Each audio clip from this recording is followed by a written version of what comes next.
सुखदेव जी वर्णन करते हैं, अब सबको कृतार्थ करने का, सबको आनंदित करने का वह समय आया।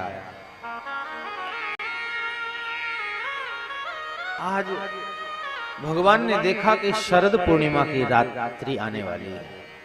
आज इस रात्रि में मुझे महारास करना है। कन्हैया ने उस समय को याद किया, आज प्रसन्न हुए हैं। इस शरद पूर्णिमा किससे मिलने के लिए भगवान प्रसन्न है? भगवान ने युगों युगों से अपने भक्तों को, अपने चाहने वालों को, अपने प्रेमियों को वचन देकर के रखा था। सब ठाकुर जी से एक साथ होना चाहते हैं, ठाकुर जी का गाढ़ आलिंगन करना चाहते हैं, हृदय से लगाना चाहते हैं। जीव ब्रह्म से मिलता है, मिलना चाहता है, उसका अंश है, उससे प्रेम है। प्रेम में प्यास सदा बढ़ी रहती है, वहां तृप्ति का अनुभव कभी नहीं होता। मिलने की, देखने की, उसके संपर्क में आने की नित्य नई लालसा बनी रहती है। यही प्रेम है। प्रेम में चाह कुछ नहीं है, लेना कुछ नहीं है।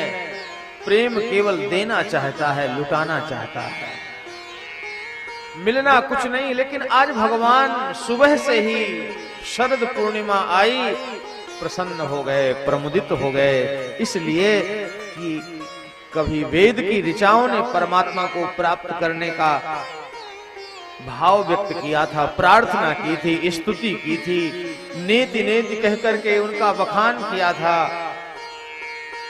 उनकी पुकार सुनकर, उनकी चाह सुनकर के भगवान ने उन वेद की ऋचाओं को कहा था कि शरद पूर्णिमा की रात्रि में ब्रज में, वृंदावन में, यमुना पुलिन में मैं महारास करूंगा, तुम लोग गोपी बनकर आ जाओ। दंडकारण्य के अमलात्मा, विमलात्मा, जटाधारी महात्मा मुनि तपस्या कर रहे थे।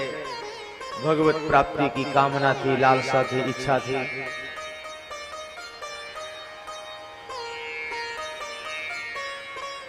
दंडकारण्य के ऋषियों ने, उन जटाधारी महात्माओं ने श्री राम जानकी को वन में देखा।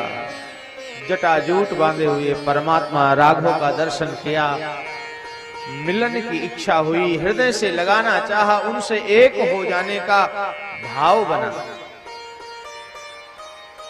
नेत्रों को सफल बना रहे हैं। उस सगुण विग्रह को देखकर वो वैराग्य भूल गए हैं।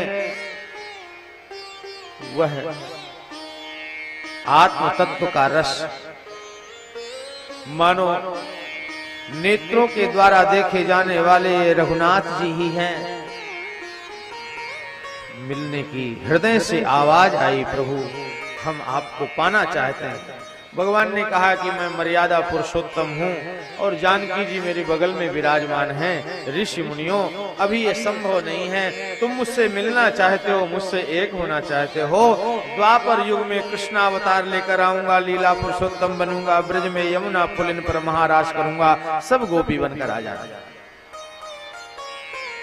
तो ये ब्रज की गोपियां, कोई श्रुति रूपा गोपी है, कोई ऋषि रूपा गोपी है, कोई देव रूपा गोपी है। इन सब गोपियों को बुलाने के लिए भगवान यमुना जी के तट पर जा रहे हैं। सायंकाल का समय है, पीतांबर धारण कर रखा है श्री राधे। भगवान यमुना जी के